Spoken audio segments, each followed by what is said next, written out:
제가 한 번도 들어보지는 못했었지만 제목이 너무 유명해서 알고 있는 노래가 하나 있습니다. 바로 가까이 하기엔 너무 먼 당신이라는 대중가요입니다. 아마 너무나 사랑하고 있긴 하지만 현실적으로는 그 사람과 한 번의 만남조차 가질 수 없는 가운데 그 간절한 그리움과 애타는 심정을 노래한 곡인 것 같습니다. 우리 기독 신자에게는 그와는 정반대로 먼 것 같지만 실제로 아주 가까이 할 수 있는 분이 계시는데 바로 예수님이십니다. 예수님은 무려 2000년 전에 이 땅에 사셨으며 지금은 저 지극히 높은 하늘 보좌 우편에 계십니다. 그러니 가까이 하기엔 너무 먼 당신의 노래를 부른 가수나 그 노래에 공감하는 세상 사람들이 보기에는 정말 현실적으로는 가까이 할 길이 전혀 없을 정도로 시간적으로나 공간적으로나 너무나 먼 분이신 것입니다. 그럼에도 불구하고 우리 예수님은 그 주님 믿는 신자라면 그야말로 언제 어디서나 지극히 가깝게 동행하며 교제할 수가 있는데 오늘 본문이 바로 예수님께서 친히 그 사실을 모든 교회와 성도에게 일깨워 주고 계시는 내용입니다. 요한계시록은 예수님께서 승천하신 이후에 가장 많이, 가장 오래, 가장 직접적으로 나타나신 사건을 기록한 성경인데 그중에서 특히 1장은 1절부터 마지막 절까지 예수님이 그 주인공으로 구구절절 묘사되고 있습니다. 당시에는 이미 하늘 보좌에 계셨던 예수님께서 과연 어떻게 사도 요한에게 그리고 초대교회 성도들에게 당신을 나타내셨습니까? 오늘 성탄의 계절을 맞이하는 첫 주일에 저는 본문의 증거를 통해 예수님께서는 지금도 여전히 어떻게 성도와 늘 동행하며 가까이 교제해 주고 계시는지를 함께 상고해 보고자 합니다. 첫째로 예수님은 계시의 말씀을 통해 세상 끝날까지 성도를 인도해 주십니다. 1절부터 3절까지 함께 봉독하겠습니다. 예수 그리스도의 계시라 이는 하느님이 그에게 주사 반드시 속히 될 일을 그 종들에게 보이시려고 그 천사를 그 종 요한에게 보내어 지시하신 것이라. 요한은 하느님의 말씀과 예수 그리스도의 증거 곧 자기의 본 것을 다 증거하였느니라. 이 예언의 말씀을 읽는 자와 듣는 자들과 그 가운데 기록한 것을 지키는 자들이 복이 있나니 때가 가까움이라. 아멘. 서두에 예수 그리스도의 계시라고 했는데 이 계시라는 단어의 헬라어인 아포칼리피스는 계시 혹은 묵시라는 뜻을 가지고 있습니다.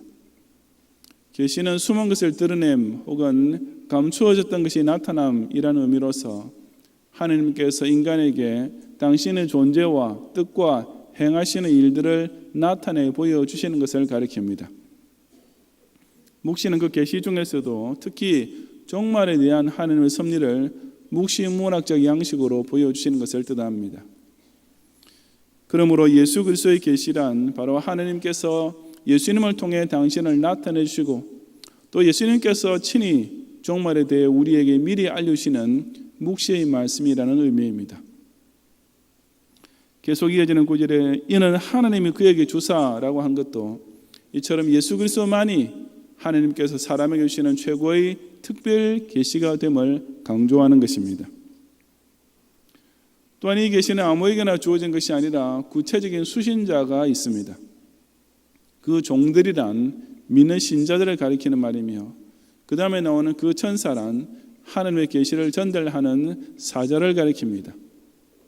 즉 하나님의 계시는 그냥 여기저기 널려 있어서 아무나 우연히 목격하는 사람이 받게 되는 것이 결코 아니라 오직 성령의 감동을 입은 선지자와 사도를 통해서만 전달되며 최종 수신자는 바로 택함을 입은 성도인 것입니다. 그 계시의 내용은 반드시 속히 될 일이라고 하셨습니다. 즉 요한계시록을 통해 보여주고자 하시는 말씀의 주제는 곧 종말에 벌어질 사건들인데 그것은 여기서 예언하는 그대로 확실히 이루어지고야만 필연적인 역사적 사건이 될 것을 강조하는 것입니다.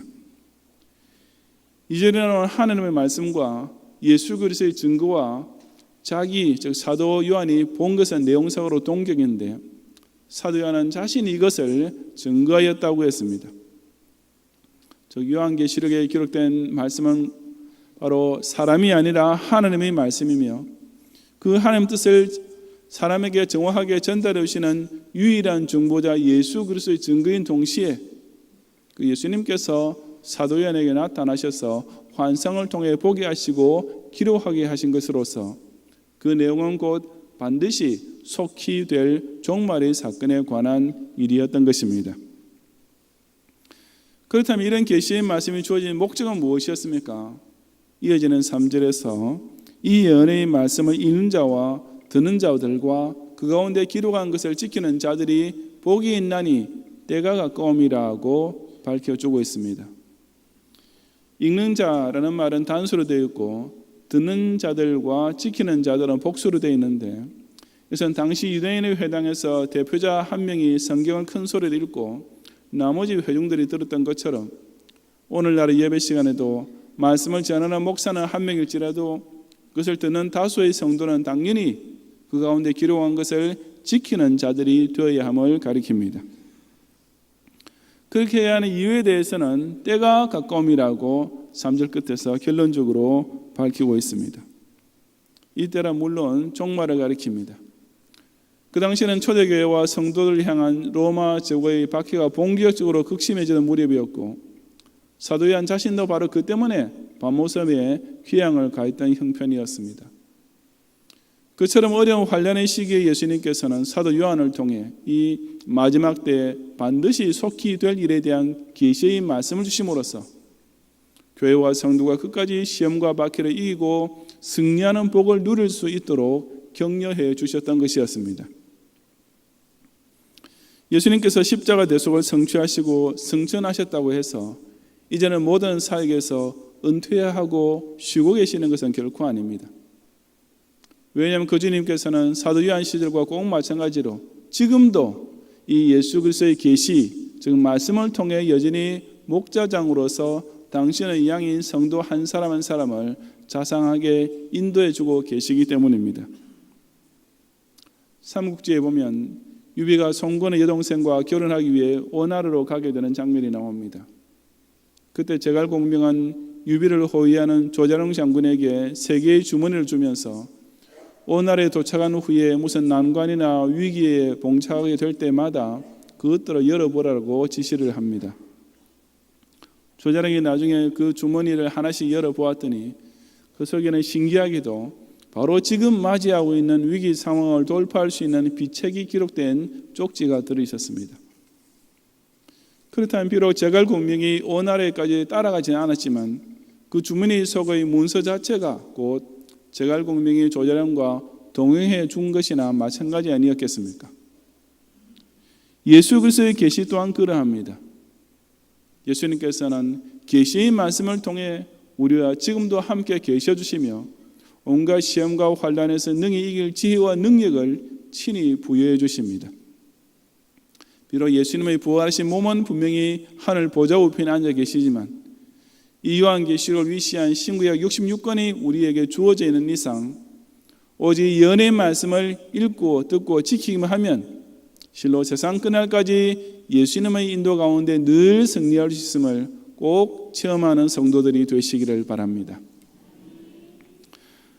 둘째로 예수님은 천년 왕국의 왕으로서 환난 중의 성도에게 은혜와 평강을 베풀어 주십니다. 4절부터 6절까지 함께 봉독하겠습니다.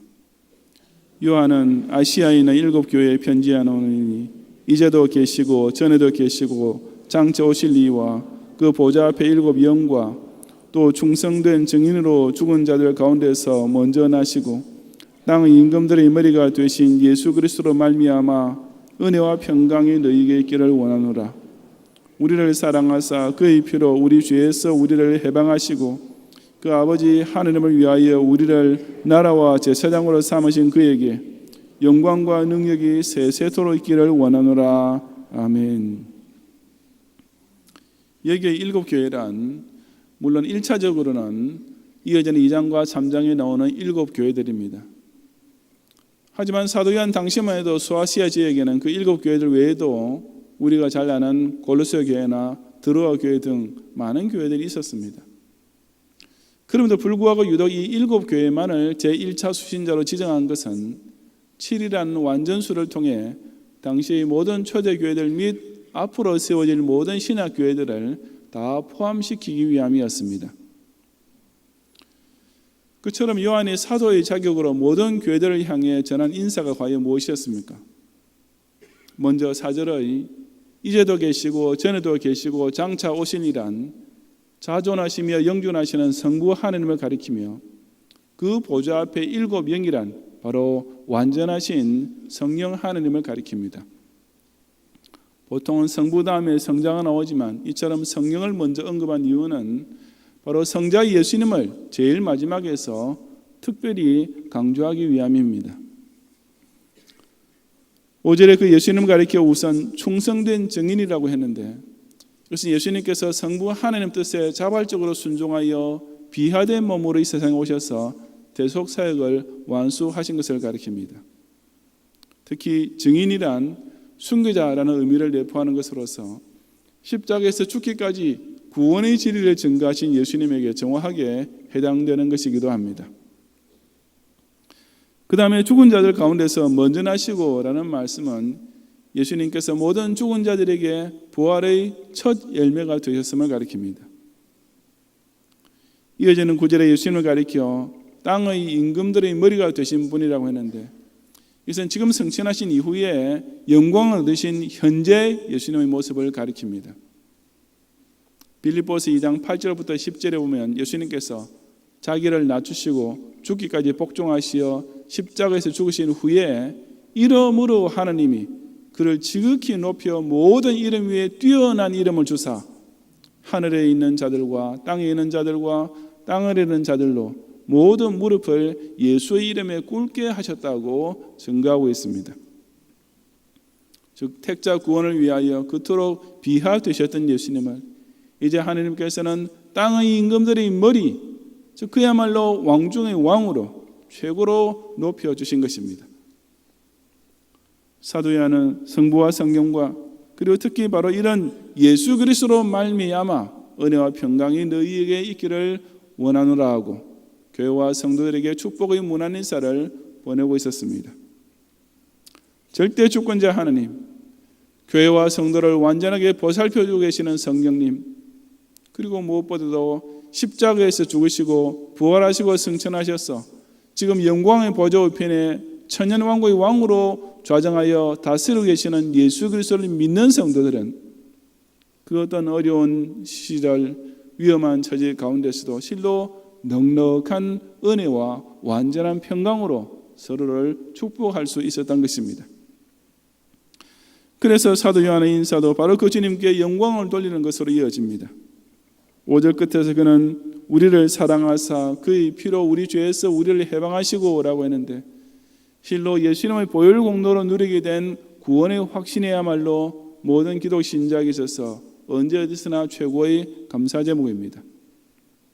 사도 요한은 거기서도 그치지 않고 이어지는 6절에서 예수님을 가리켜 그 아버지 하나님을 위하여 우리를 나라와 제사장으로 삼으신 그라고 했습니다.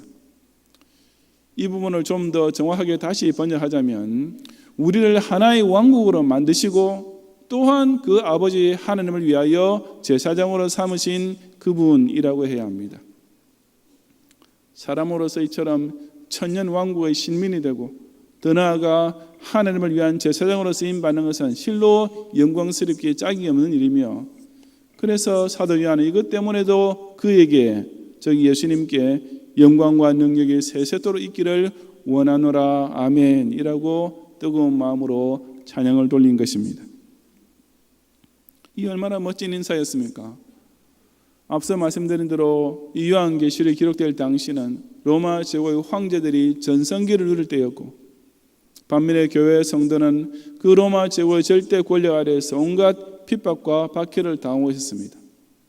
그럼에도 불구하고 초대교회 성도들은 이미 구세주로 찾으셨고 지금은 로마 제국의 황제조차 그 무릎을 꿇게 하시는 천년왕국의 왕으로서 성도에게 넉넉한 은혜와 평강을 채우시는 이 믿음직한 예수님의 이름으로서 서로를 넉넉히 위로하고 격려할 수 있었던 것입니다. 이것은 오늘 역시 예수님만을 교회의 머리로 만왕의 왕으로 모시고 있는 성도라면 똑같이 공감할 수 있는 사실이 아니겠습니까? 우리 기독 신자들은 그 어떤 어려운 시험과 환난 중에도 예수님의 이름으로 서로 은혜와 평강을 누리게 될 것을 위해 축복해 주면서 우리의 생명 존재의 목적 자체가 바로 그 예수님께 영광을 돌리는 것에만 있다는 사실을 직접 체험할 수 있어야 합니다. 아무리 인간 사회가 교회를 핍박해도 예수님은 땅의 임금들의 머리로서 그 모든 상황을 완벽하게 주장하고 계시며, 아무리 불신자들이 신자들을 괴롭힌다 해도 예수님은 모든 자들이 무릎을 꿇게 만드시는 진짜 왕 중의 왕으로 좌정하고 계시기 때문입니다. 그래서 예수님께서도 부활하시기 전에 친히 이것을 너희에게 이름은 너희로 내 안에서 평안을 누리게 하려 함이라. 세상에서는 너희가 환난을 당하나 담대하라. 내가 세상을 이겨노라 하고 미리 선언해 주신 것이 아니겠습니까? 비록 현실적으로는 우리를 핍박하는 장망성 세상에 아직 살고 있지만 기독 신자는 이미 이처럼 영광스러운 교회 공동체에 속하게 된 것을 감사하면서 그 천년왕국의 왕이신 예수 그리스도께서 일마다 때마다 베푸시는 놀라운 은혜와 평강을 늘 충만히 누리는 성도들이 되시기를 바랍니다. 셋째로 예수님은 재림의 약속으로서 성도로 하여금 최고의 소망을 지키게 해 주십니다. 7절과 8절을 함께 봉독하겠습니다. 볼지어다 구름을 타고 오시리라. 각인의 눈이 그를 보겠고 그를 찌른 자들도 볼 터이요 땅에 있는 모든 족속이 그를 인하여 애곡하리니 그러하리라. 아멘. 주 하느님이 가라사대 나는 알파와 오메가리라. 이제도 있고 전에도 있었고 장차 올 자요 전능한 자라 하시더라. 아멘. 이 시점에서 사도 요한은 갑자기 볼지어다 behold라고 그 어조를 높이게 됩니다. 이 말은 이것을 보십시오 라는 명령어가 아니라 이것은 정말 놀라운 일이 아니겠습니까? 라고 이 편지의 수신자인 성도들과 함께 나누는 감탄사입니다. 앞서 초림하신 구세주요 현재 천년왕국의 왕이신 예수님께서 이제 장차 재림주로 다시 오실 걸 생각이 되자 사도 요한의 심정은 갑자기 뜨겁게 불타오르게 되었던 것입니다. 그 재림하실 예수님은 구름을 타고 오시리라고 예언되었습니다. 예수님께서 친히 마태복음 24장 30절에서 제자들에게 인자가 구름을 타고 능력과 큰 영광으로 오는 것을 보리라고 하셨고, 또 마태복음 26장 64절에서는 당신을 재판하는 대제사장 앞에서 이후에 인자가 권능의 우편에 앉은 것과 하늘 구름을 타고 오는 것을 너희가 보리라고 선언하셨습니다. 마찬가지로 사도행전 1장 11절에서도 구름 가운데 승천하시는 예수님을 바라보던 제자들에게 너희 가운데서 하늘로 올려오시니 예수는 하늘로 가심을 본 그대로 오시리라고 천사들이 선포해 주었습니다. 즉 예수님의 승천이 그 육체가 하늘로 들려 올라가신 것처럼 재림 또한 그 부활하신 몸을 그대로 지니신 채 하늘로서 친히 강림하실 실제적 가시적 사건이 될 것을 말씀하신 것입니다. 이어지는 구절에 각인의 눈이 그를 보겠고 라고 한 것은 극히 일부 사람에게만 알려졌던 초림 때와는 달리 예수님의 재림은 세상 모든 사람들이 동시에 볼 수 있는 공개적 사건이 될 것을 뜻합니다. 그래서 예수님께서도 제자들에게 보라 그리스도가 광야에 있다 하여도 나가지 말고 보라 골방에 있다 하여도 믿지 말라 하고 경계하지 않으셨습니까? 제 아무리 동방의 계명성이니 참 감람나무니 어쩌니 해도 실제로 공중에서 구름을 타고 내려오시는 예수님이 아니면 절대로 진짜 재림주가 아닌 것임에 재론의 여지조차 없는 것입니다. 그를 찌른 자들도 볼 터이요라고 했는데 십자가에 달리신 예수님을 창으로 찌른 로마 군병은 사실상 한 명이었습니다. 하지만 여기서는 그를 찌른 자들이라고 복수로 되어 있는데 이것은 예수님을 핍박하고 못 박혀 죽게 만든 모든 배후 인물들, 즉 예수님의 원수들 모두가 다 예수님을 다시 보게 될 것이기 때문입니다. 그들로서는 그 얼마나 놀랍고 또 무서운 사건이 되겠습니까? 자기네들이 조롱하고 침뱉고 때리고 죽였던 예수님이 다시 살아나셨을 뿐 아니라 이제는 심판주의 권위와 함께 구름을 타고 오시는 영광스러운 모습을 보게 되니 그야말로 혼비백산할 수밖에 없게 되는 것입니다. 땅에 있는 모든 족속이란 모든 믿지 않던 사람들을 가리킵니다. 그 불신자들이 예수님의 재림을 보고 애고하게 된다는 말은 그때 가서나마 회개를 하게 되기 때문이 아니라 오로지 그들이 받게 될 심판에 대한 두려움 때문입니다. 즉 이 애국은 그들이 받을 필연적인 지옥 영벌 심판으로 인하여 슬피 울며 이를 가는 애국일 뿐인 것입니다. 이런 예수님의 실제적이요 공개적인 재림 그리고 각연에 대한 철저한 심판 사역이 반드시 이루어질 것을 곧이어서 성부 하나님께서 확증해 주고 계십니다. 그 주 하나님께서 나는 알파와 오메가라고 하셨습니다. 이것은 잘 아시다시피 신약 성경에 기록된 헬라어의 첫 글자와 마지막 글자로서 곧 나는 시작과 끝이요 처음과 나중이다 라는 의미입니다. 즉 하나님 당신이 우주 만물의 태초가 있게 하신 창조주이시며 동시에 역사와 인류의 종말까지 결정하실 심판주도 되실 것을 가리킵니다. 이제도 있고 전에도 있었고 장차 올 자란 앞서 4절 하반절에서 성부 하나님을 묘사할 때 쓴 표현을 똑같이 반복한 것으로서 역시 하나님의 영원 자존성과 역사의 주권자 되심을 재차 강조합니다. 그러면서 8절 제일 끝에는 전능한 자라는 말씀을 덧붙이고 있는데 그래서 인간의 유한한 능력과는 대조되는 하나님의 무한하고 완전한 능력을 선포하는 것입니다. 이처럼 성부 하나님께서는 스스로 창조와 마찬가지로 종말 역시 홀로 주장하실 것이라고 선언하셨습니다. 그 하느님은 이제도 있고 전에도 있었고 장차 올 자신 까닭에 예수님의 초림과 마찬가지로 재림 역시 꼭 이루고야 마실 분이십니다. 또한 전능하신 하나님이시니 성자의 화요 강세라는 기적을 베푸신 그대로 성자의 육체적, 실제적, 공개적 재림 역시 반드시 성취하고야 마시는 것입니다. 사도 요한은 바로 이 예수님의 재림을 성도들에게 상기시켜 주려 하면서 서두부터 벌써 볼지어다 라고 감탄사가 절로 튀어나왔고 이제 7절 끝에서는 아멘이라고 자기가 먼저 그 예수님 재림 약속에 대하여 믿음의 화답을 했습니다. 즉 초림하신 예수님을 아멘하고 구세주로 믿으면 재림하실 예수님 또한 똑같은 아멘으로 믿고 고백하고 소망해야 하는 것입니다. 하나님께서 그 예수 그리스도의 재림을 두고 나는 알파인 동시에 오메가이며 전에도 있었고 장차 올 자이며 더욱이 재림을 실현시킬 수 있는 전능의 소유자다라고 확정하시는데 그것을 믿지 못할 이유가 무엇이 있겠습니까?